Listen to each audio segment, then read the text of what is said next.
আসসালামু আলাইকুম। আজকের এই ভিডিওতে আমি আলোচনা করতেছি বাংলাদেশ আনসার ও ভিডিপি গ্রাম প্রতিরক্ষা বাহিনীর দুইটি বিষয় নিয়ে। একটি হচ্ছে আনসার বাহিনীতে আপনাদেরকে ভর্তি হলে কি মেডিকেল চেক আপ করা হয় এবং লিখিত পরীক্ষা কত মার্কে হয় এবং কি প্রশ্ন আসে, এই সমস্ত বিস্তারিত বিষয় নিয়ে আজকের এই ভিডিওটিতে আলোচনা করতেছি। ভিডিওটি প্রথম থেকে শেষ পর্যন্ত দেখার অনুরোধ রইল এবং যারা আমার চ্যানেলের নতুন সদস্য আছেন তারা এই চ্যানেলটি সাবস্ক্রাইব করে বেল আইকনটি চালু করে দিন, যাতে আগামীতে এই চ্যানেল থেকে প্রত্যেকটা চাকরির টিপস এবং চাকরি নিয়োগ বিজ্ঞপ্তি প্রকাশিত হলে সবার আগে আপনি পেতে পারেন। সম্বন্ধে ভিউয়ার্স, এখানে লক্ষ্য করুন যে আনসার ও ভিডিপি বাংলাদেশ আনসার ও গ্রাম প্রতিরক্ষা বাহিনীর নিয়োগের জন্য কিছু নির্দিষ্ট মেডিকেল পরীক্ষা করা হয়। সাধারণত প্রাথমিক মেডিকেল চেক আপের মধ্যে নিম্নলিখিত বিষয়গুলো পরিলক্ষিত হয়। প্রথমটা হচ্ছে শারীরিক পরীক্ষা। শারীরিক পরীক্ষা দুইটি করা হয়, উচ্চতা ও ওজন, বুকের মাপ, ঠিক আছে। শারীরিক গঠন ও ফিটনেস, আপনি উচ্চতা, ওজন ও বুকের মাপ দেখা হবে, তারপরে শারীরিক গঠন ও ফিটনেস। তবে আমার জানা আছে যে উচ্চতা মূলত হচ্ছে যে 5 ফুট 4 ইঞ্চি হলে আপনারা আবেদন করতে পারবেন এবং ওজন হতে হবে সর্বনিম্ন ছেলে প্রার্থীদের ক্ষেত্রে 49 কেজি, সর্বোচ্চ আপনার BMI, ঠিক আছে, বডি মাস ইন্ডেক্স যেটাকে বলা হয়, উচ্চতার সাথে ওজনের ভারসাম্য থাকতে হবে এবং বুক হচ্ছে স্ফীত অবস্থায় 30, পুরানো অবস্থায় 32 থাকা লাগবে এবং শারীরিক গঠন ও ফিটনেস ভালো লাগবে। এখানে মহিলা প্রার্থীরাও কিন্তু আবেদন করতে পারে। সেখানে লক্ষ্য করুন, দ্বিতীয় ধাপে যেটি পরীক্ষা করা হবে মেডিকেলের দৃষ্টি পরীক্ষা। চোখের দৃষ্টি ভালো আছে কিনা, 6 ভিশন চেক, কোনো চশমা বা রঙের অন্ধত্ব আছে কিনা, এটা কিন্তু পরীক্ষা করা হবে।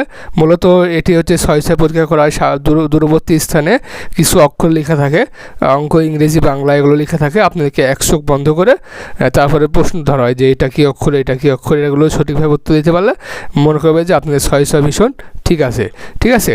তারপরে 3 নম্বরে যেটি পরীক্ষা করা হয় সেটা হচ্ছে হেপাটাইটিস বি এবং সি, রক্তের গ্রুপ পরীক্ষা করা হয়।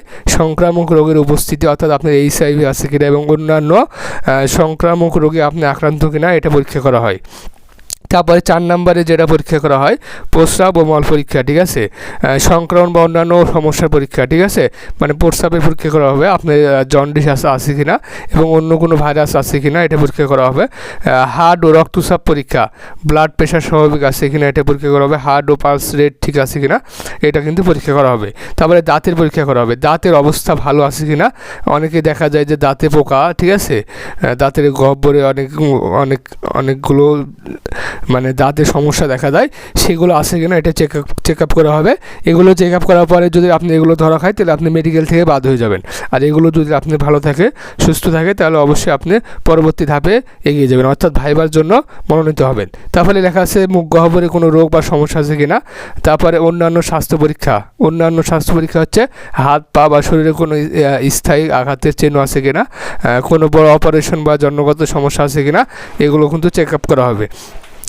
সম্মানিত ভিউয়ার্স, এবার আমি আলোচনা করব যে আনসার ও গ্রাম প্রতিরক্ষা বাহিনীতে কত মার্কের প্রশ্ন হয়, কি সাবজেক্ট থেকে কত মার্কের প্রশ্ন আসে, এই বিষয়টি নিয়ে এবার আমি আলোচনা করতেছি। ভিডিও চলাকালীন আপনার কাছে আবারও রিকোয়েস্ট করতেছি, আমাদের চ্যানেলটি যারা নতুন আছেন তারা অবশ্যই সাবস্ক্রাইব করে বেল আইকনটি চালু করে দিন, কারণ আমি প্রতিনিয়ত কিন্তু প্রত্যেকটা চাকরির টিপস এবং সাপ্তাহিক, মাসিক এবং প্রতিনিয়ত বা প্রতিদিনের খবর আমি প্রতিদিন আমার এই চ্যানেলে আপলোড করে থাকবো।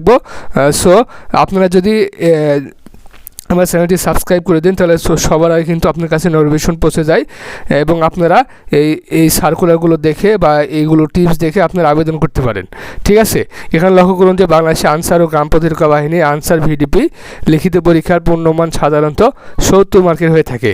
পরীক্ষায় বাংলা, ইংরেজি, গণিত ও সাধারণ জ্ঞান বিষয়ক প্রশ্ন গুরুত্বপূর্ণ অন্তর্ভুক্ত থাকে।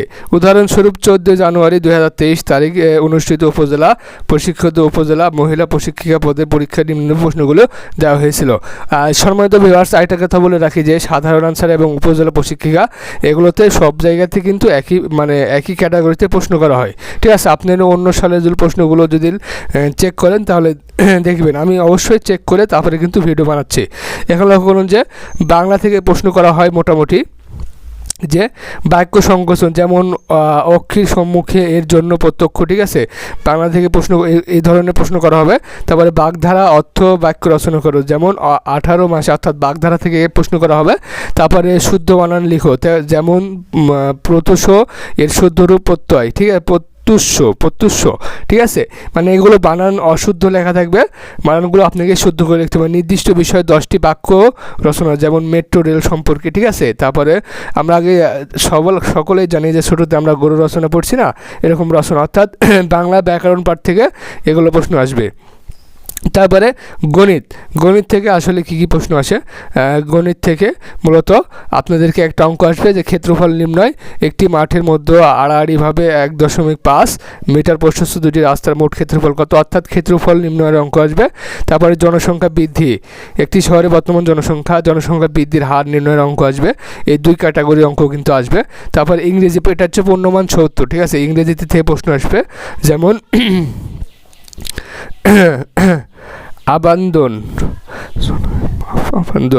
মানে এটা হচ্ছে আপনাদেরকে বলবে যে একটা রচনা, মানে প্যারাগ্রাফ লিখতে হবে, ঠিক আছে। তারপরে শব্দ থাকবে, শব্দের অর্থ লিখতে হবে। বাক্য গঠন, যেমন fill in the blank with, মানে এই ধরনের বাক্য গঠন আসবে, এবং শব্দ লিখতে হবে, মানে একটা শব্দ থাকবে, শব্দের অর্থগুলো লিখতে হবে। তারপরে সাধারণ জ্ঞানের প্রশ্ন আসবে, বাংলাদেশের ইতিহাস ও সংস্কৃতি সম্পর্কিত প্রশ্ন, বাংলাদেশের ইতিহাস এবং সংস্কৃতি সম্পর্কে আপনাদেরকে সাধারণ জ্ঞানের প্রশ্ন আসবে। তারপরে আন্তর্জাতিক ঘটনাবলী বা সমসাময়িক বিষয়বলী, এই ধরনের প্রশ্নের মাধ্যমে প্রার্থীদের ভাষাগত দক্ষতা, গণিতে পারদর্শিতা এবং সাধারণ জ্ঞানের উপর মূল্যায়ন করা হয়, ঠিক আছে, সাধারণ জ্ঞানের উপর মূল্যায়ন করা হয়। একটা কথা বলে রাখি যে আপনারা প্রতিনিয়ত মাসিক কারেন্ট অ্যাফেয়ার্স পড়বেন, প্রতিনিয়ত প্রতিটা যেই প্রতি মাসে যেই ইগুলো বের হয়, মানে হচ্ছে যে নিউজপত্রগুলো বের হয়, এগুলো আপনারা পড়লে কিন্তু সাধারণ জ্ঞানে অনেক ভালো হবেন। সো সম্মানিত ভিউয়ার্স, আপনাদেরকে আবারও শেষবারের মতো বলে রাখি যে এই সার্কুলারটি বলে রাখি যে এই নিয়োগ বিজ্ঞপ্তিটি কিন্তু অলরেডি 2025-এ প্রকাশিত হয়ে গেছে। যারা আবেদন করেন নাই, অবশ্যই আমার চ্যানেলে গিয়ে ভিডিও দেখে এসে আবেদন করতে পারেন। আমি আমার ডিসক্রিপশন বক্সে কিন্তু যে আনসার বাহিনী, যে ভিটিপির যে নিয়োগ বিজ্ঞপ্তি প্রকাশিত হয়েছে 2025 সালে, এটি কিন্তু আমার ডেসক্রিপশন বক্সে আমি দিয়ে দিব। সো এখান থেকে গিয়ে কিন্তু আপনারা ভিডিওটি দেখে আসতে পারেন।